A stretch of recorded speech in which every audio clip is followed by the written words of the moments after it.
po, Pangasinan Beta po. Medyo matagal-tagal tayo hindi nakapag-video, no? Kasi nga, tinapos muna natin ito yung mga order natin. So, luckily, tapos na sila. So, ito po, i-preview natin. Ito is complete set po ito. Order ng ating client. Yung stand niya is with glass enclosure. Sliding door po yan. Pakita ko mamaya. And then ito yung 150 gallons niya. 150 gallons. And then yung ating 6-inch sump niya rito. And then yung kasama na rin itong kanyang sump dito. Yung motor. Kasama na po yan. So ayan po. Nawalan lang tayo na hindi lang dumating yung order natin ng mga medyas doon. Sana kompleto yan, may medyas pa sana. So by next week o within 2 days siguro darating na rin yung medyas niya. Ito po 150 gallons with stand po yan, with sump, with sump siya, kasama na po lahat siya. So and then meron pa tayong isa rito. Ayan po, ito is 75 gallons. 75 gallons with sump din po yan. So, styro na lang kulang nito yung sa ilalim. Kasi nga kahapon sarado ang mga shop. So, wala tayong nabiling mga styro. So, hopefully mamaya may makuha tayong styro. Makakabit na natin yung styro. But, ito is ready nito. Papuntang Manawag to. So, hopefully matapos natin mamaya. And kung may go signal ang may-ari nito mamaya, may deliver na natin to. Going to Manawag siya. Okay? Ito po, 75. So, preview muna natin itong 150 gallons ko.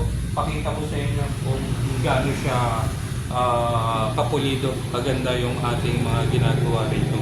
So, kung kailangan nyo po customize o beta tank with stand o complete setup, so Pangasinan Beta lang po. Follow nyo lang po ako, Ferdinand Aguas. Meron tayong TV, TikTok, YouTube. Follow nyo lang po. Pero focus lang po muna natin itong ating tank dito. So, ito po yung ating 6 feet na sump.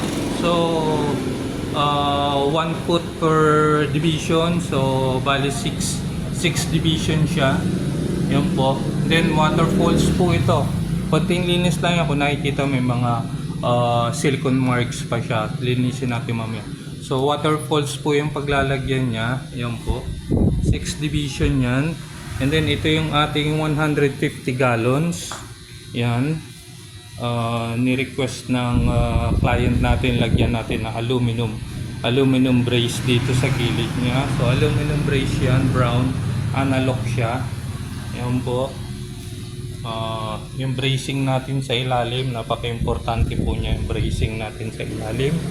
Then yung pagpapatungan din ng ating sump dito, may additional brace siya sa taas.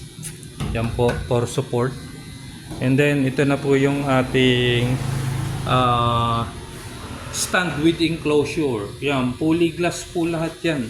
Glass po yan, likod, side. Ito po yung harap natin.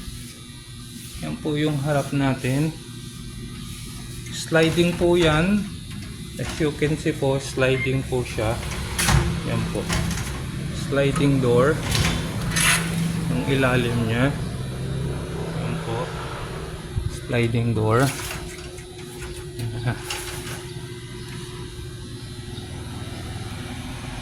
Hindi lang natin makita yung full view ng ating stand.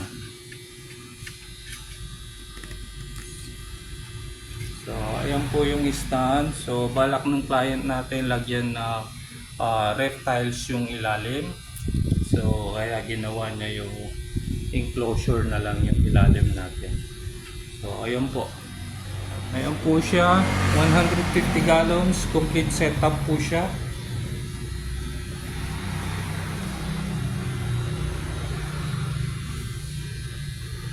Ayan po yung ating view sa malayuan.